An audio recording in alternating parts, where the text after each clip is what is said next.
you will be taken under custody by the local cops, as there are 4 serious allegations pressed on your name at this moment. If you've ever seen a news story about a scammer trying to swindle money out of unsuspecting people, you've probably thought, I'd never fall for that. But what if someone close to you did?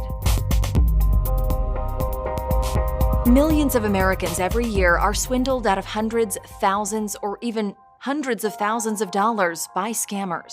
We've seen scams involving lotteries, people saying that the IRS is after you and you're going to get arrested, that you owe money, the romance scam. They threaten them to take them to federal court.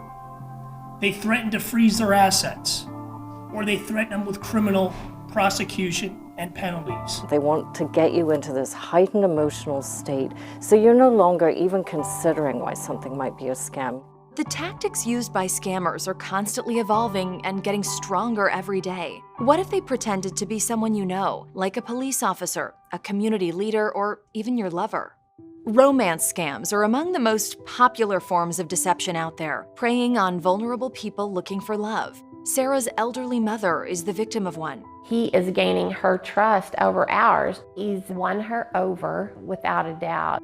Over the course of 3 months, a stranger managed to gain the trust of the 75-year-old widow. There's been a lot of affection, I would say, just compliments. Lots of compliments to where he's already saying, you know, you're beautiful and you have a beautiful soul. Not long after they developed an online relationship, he began asking for small favors. Starts out little. Can you go to Walmart and purchase a gift card for me for this reason? So kind of a test. When the scammer escalated to asking for a wire transfer of funds, the bank denied the transaction after deeming it suspicious activity. Sarah's mom, however, still doesn't believe the relationship is a scam, even after many interventions from her family. And that is very hard as a family to feel like someone that you love so much that is such an integrated part of our family is slipping away, so to speak. It has really shown us that it can happen to anyone.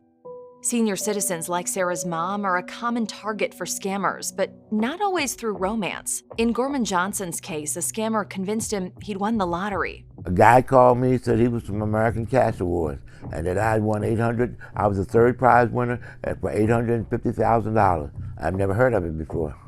My first time of being contacted by anybody telling me that I won anything. The fact that Gorman supposedly won a prize in a lottery he didn't enter should have been the first red flag.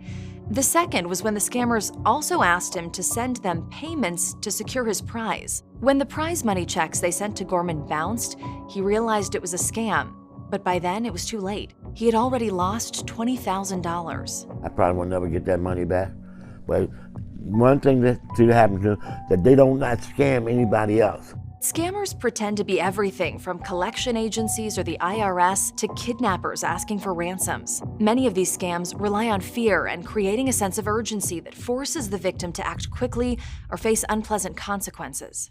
Mark Nace from Pennsylvania was deceived by scammers pretending to be from Microsoft. An alert came up on my computer. It beeped really loud, just like you would get a Amber Alert on your cell phone. When Mark called the number on that alert, the scammers convinced him that his computer had been hacked. They told him to put all the money in his bank accounts on gift cards to keep it safe. Then, after they pretended to get rid of the hackers, they promised to help Mark put the money back into his accounts. They wanted me to scratch off the access card numbers on the back and read them the numbers. When it was all over, Mark lost $10,000. I don't have very high hopes of getting it back now. In one woman's case, she applied for a job online and received an email that looked like it was from the employer. The job itself was for a front desk receptionist for a local vehicle place, Vintage Vehicles, LLC in New Orleans. Candace nearly fell victim to the scam when they offered her a different position along with a check for $4,000. Within 4 or 5 days, he sent me a FedEx package with a check in it, and that's when I found out that the check was a fraudulent check. The package came from an address she didn't recognize, so she called Vintage Vehicles LLC. When they confirmed it was a scam, she filed a police report. The Better Business Bureau says she did the right thing. The con artists are very, very good at what they do, unfortunately. And what they do is they make it look like it's actually coming from a real company.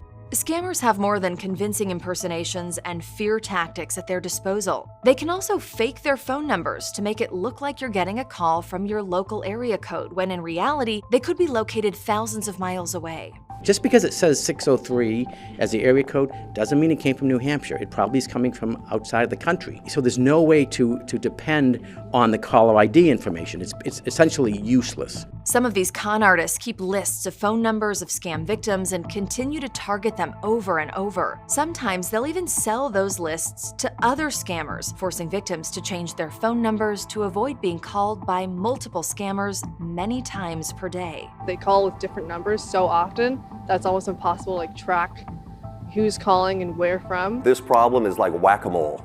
We are hitting one offender and 2 others pop up elsewhere. With scammers using so many tricks and tools to deceive people, it's no wonder so many succeed. Educating yourself and your loved ones on how to quickly spot a scam is the #1 way to avoid falling victim to one. It's critical to know that the IRS never calls out of the blue. If you have a tax problem, you'll almost always first be contacted by mail. If they say it's your bank, you can call your bank to verify. If they say they're law enforcement, you can call your local police. Get some callback information for them and then go back and do a little research. You can go online, run the phone number and name through search engines like Google. You should also avoid clicking hyperlinks from unfamiliar emails, especially ones with spelling and grammatical errors. Make sure that any links to web addresses start with HTTPS to verify security. And perhaps most importantly, remember this fact. Anyone who demands payment via prepaid card or gift card is almost always a scammer. These scammers want non-traceable payments, so it's going to be a prepaid gift card, a reloadable debit card, something that you never would pay a normal bill with, but they're going to ask you for that because it cannot be traced. To get more information on romance scams and digital scams in general, we spoke to Oklahoma news anchor Maggie Carlo. As an anchor, you come across these things all the time. We'll do something that we're hearing via the FBI or AARP, but the romance scam I think is really tricky. So everyone says, well, someone asked me for money online and I didn't know them. Of course I wouldn't give them money. But the thing about the romance scam is it's a slow play. So the person messages you on Facebook. It starts innocently enough, and then suddenly they want to chat offline. So you give them your number, you're texting. And that's what happens. People message people and will say, oh, hey, especially Instagram where it's a little more free flowing. And they say, hey, I loved your picture, love your feed on here. Then that's a normal conversation to have on that platform.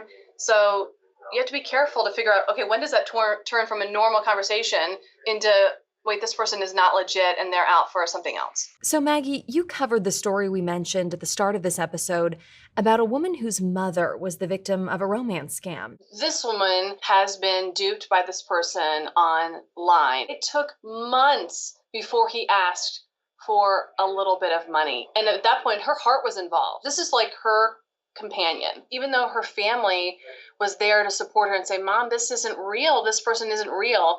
It took a long time for her head to catch up to her heart. She didn't lose any money, thankfully. Her family was able to stop everything along the way. But she's heartbroken, and so it was really real for her. Given this lasted months, as you mentioned, how is Sarah's mom doing today? I think it's going to be a tough holiday season. I think that it's just dealing with, she's a widow for several years, and she also now is dealing with this heartbreak. And then there's a lot of shame that comes along with the idea that you've been scammed and that this wasn't real. So then it's hard to even talk to your family about anyway because you're embarrassed, or your friends, because nobody really can understand. Well, how in the world could you have fallen for this? Of course this isn't real. You don't know this person, but it felt real. And what other online platforms do you know of where these types of scams are happening? When I reached out to Facebook and Match.com, for example, to ask them about this, because those were platforms that we knew this had happened on, they responded not with, well, we're looking into that. They responded right away with all the things that they're doing because they know it's happening on their platforms and they're trying to combat it as well. So I think it's safe to say on any platform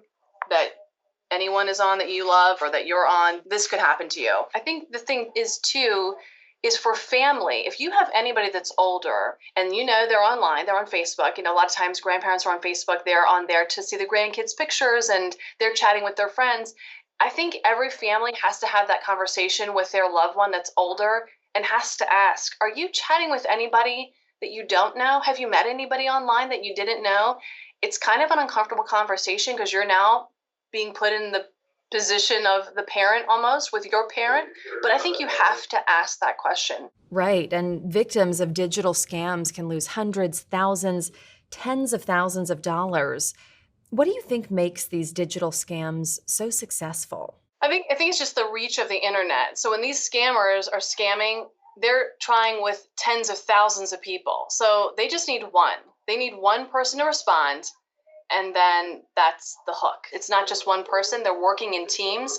And what they found too, like in Sarah's case, it may have been a situation where when she would talk to him on the phone, she would have to call and leave a message, and he would call back, which indicates, sure, it's a team is working, right? So it's like, hey, wait, get so-and-so on the phone. This is his person. But of course, he explained that away. I don't have great cell reception where I am. So you leave me a message, I'll call you back. So they're working in teams. And I think that's why it's so effective, because I think it's just human nature. We all want to be loved. We all want to feel important. So I think these scams, when they go to our emotional centers, then that is so easy to fall prey. Are there any lessons here that you hope people will take away from this episode? I really hope that people not only are aware for themselves and about things to look out for online, and really knowing if it's too good to be true, it is too good to be true. And that if we're feeling lonely, turning to the internet is probably not the best place unless we're reaching out to someone we are already friends with. I hope people will have a conversation with their family members,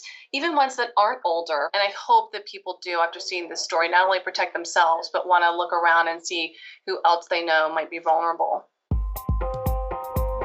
If you or someone you know has been the victim of a scam, you can visit usa.gov/stopscamsfrauds, where you'll find information about scams along with resources to help you properly report them. You can also report scams to the Federal Trade Commission on its website or by calling its Consumer Response Center at 1-877-382-4357. I'm Alexandra Stone. Thanks for watching.